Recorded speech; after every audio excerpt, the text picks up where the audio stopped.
Mom definitely blamed Edie, but I think Louis blamed himself.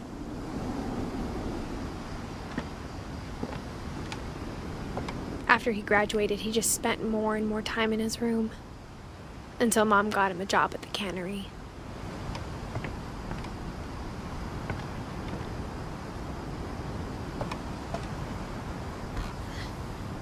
Everyone always told me to stay out of Louis's room, except Louis.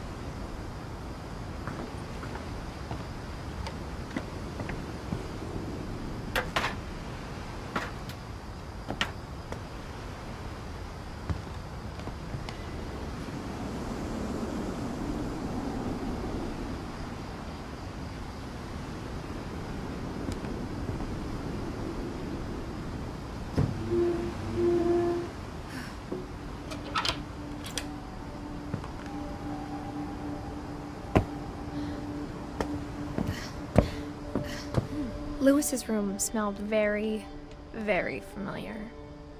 That part of him lived on.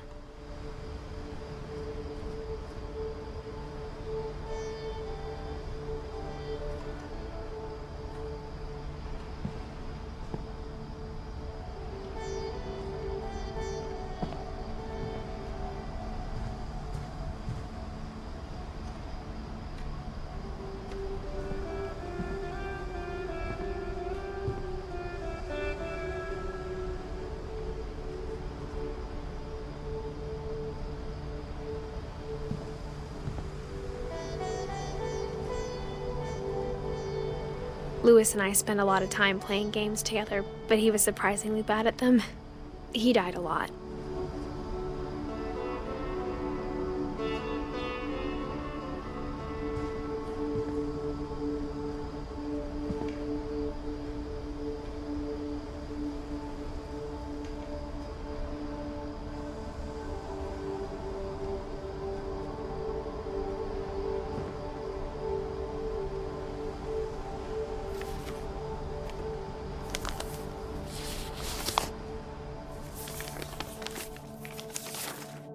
Dear Mrs. Finch, as Louis's psychiatrist, I can understand your desire for an explanation. As I see it, the trouble began in January, shortly after we convinced your son to seek treatment for substance abuse. Newly sober, I believe Louis first noticed the monotony of his daily life.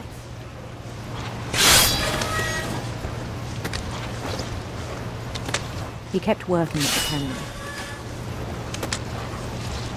but he withdrew part of himself. In our sessions, I saw the same behavior. His mind began to wander. I asked him to describe it. He said he started small, imagining a labyrinth. He'd feel his way about. Then something moved. Bats. And toads.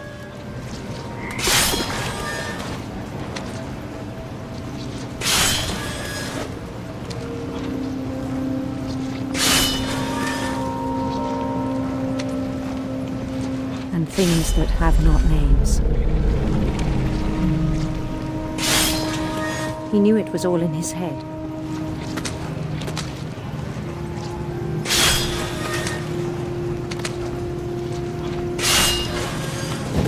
He took it very seriously. I had hoped he'd find himself.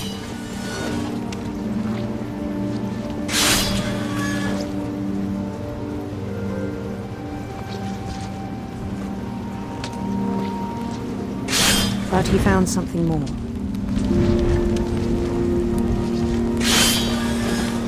I worried about him then.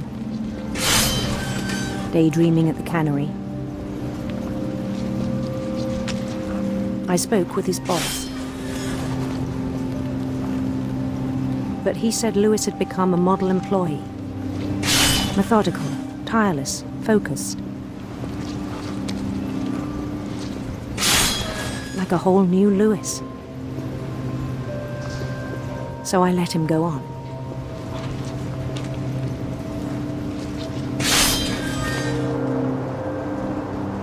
I even encouraged him.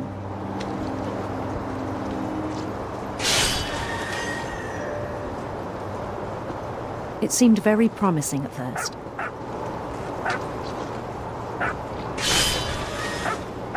He told me he'd made a new friend.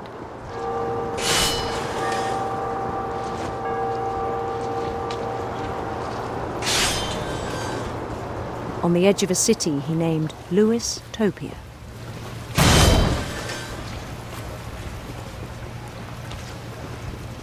He built the city up slowly, brick by brick. Then he made musicians.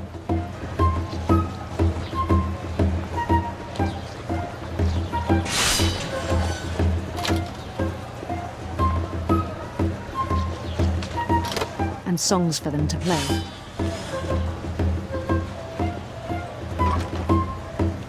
We talked about starting a band.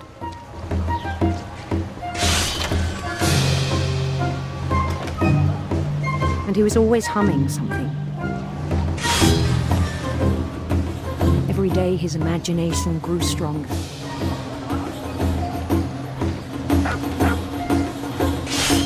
He no longer spoke at the cannery. But his chopping was as reliable as ever. Then one day it struck him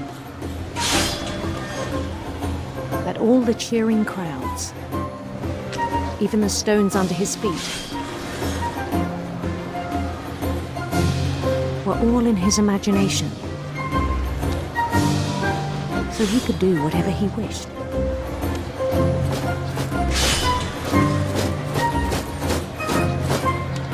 He held an election for mayor. And he won. They begged him to stay, but his mind was already wandering. It became a game for him.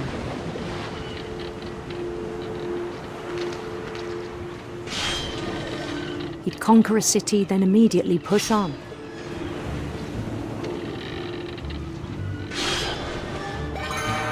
New Louisville.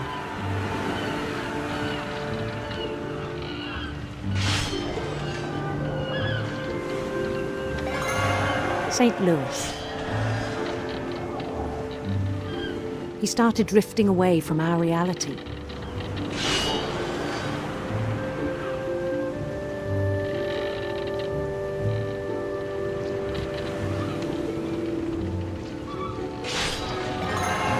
Minneapolis, until one day he forgot to go home from the cannery.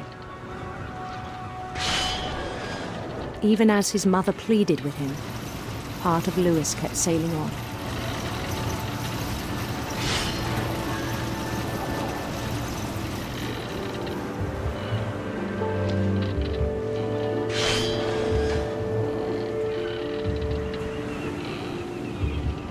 In Louisburg, he heard rumors of a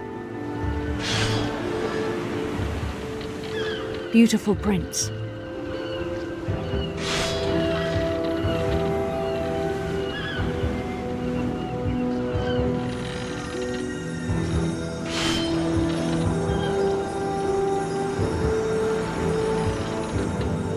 The prince was on his own quest for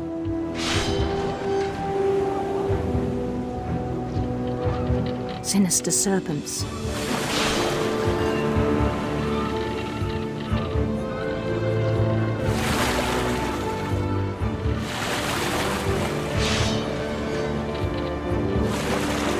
He followed the sound of his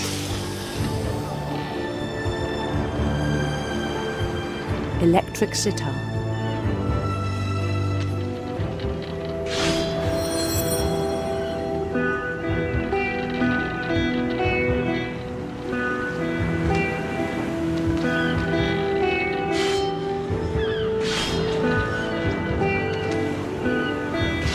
His chase led him to a golden palace east of the sun and west of the moon.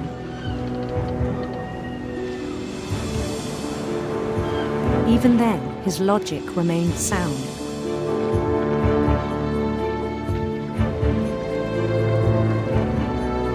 He knew the world was all in his imagination.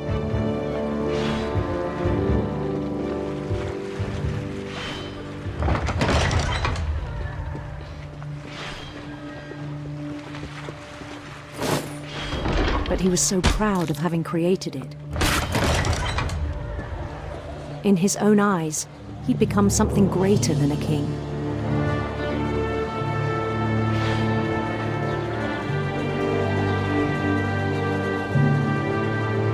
For someone who'd never known success in the real world, I think it was overwhelming. And then it struck him that the real Lewis was not the one chopping salmon, but the one climbing the steps of a golden palace.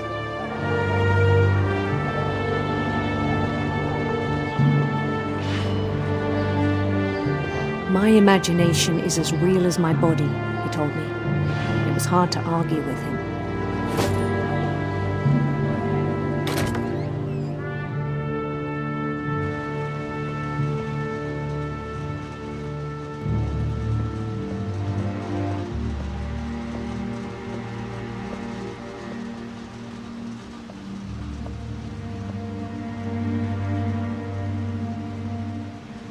Began to forget the world we know.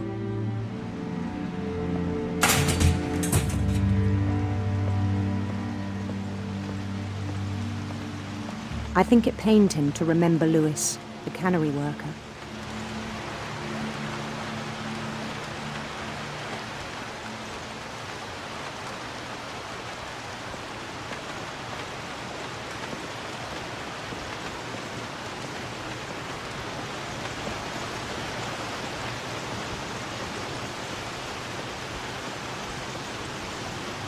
He began to despise the man with a royal contempt.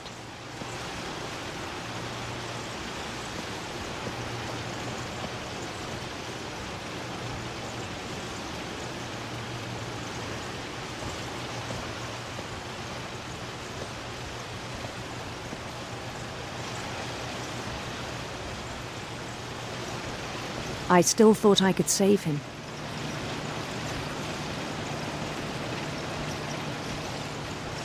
Even after he said he was being crowned king over all the lands of wonder.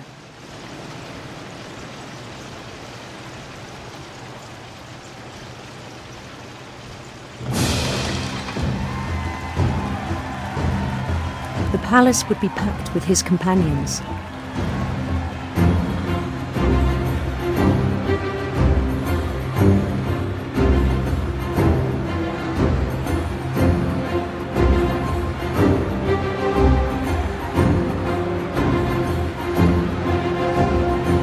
Including the wise Calico who'd insisted on advising me.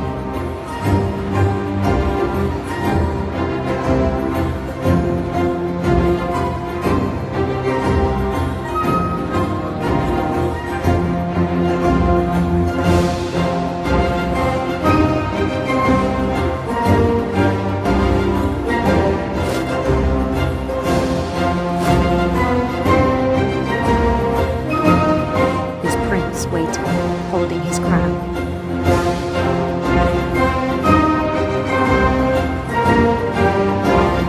There was only one thing left to do.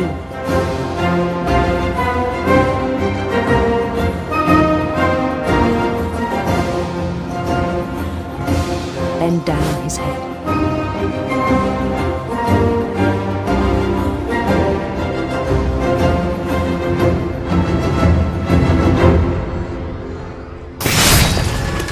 I think you know. Mrs. Finch, your son was a kind man who will be missed by all of us who knew him.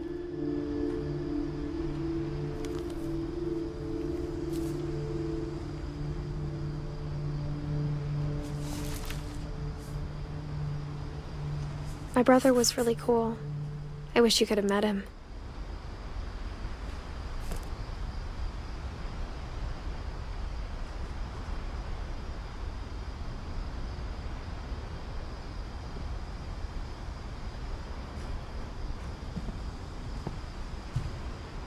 He was so proud of being Indian. I think for him, it was a way to be something other than just a Finch.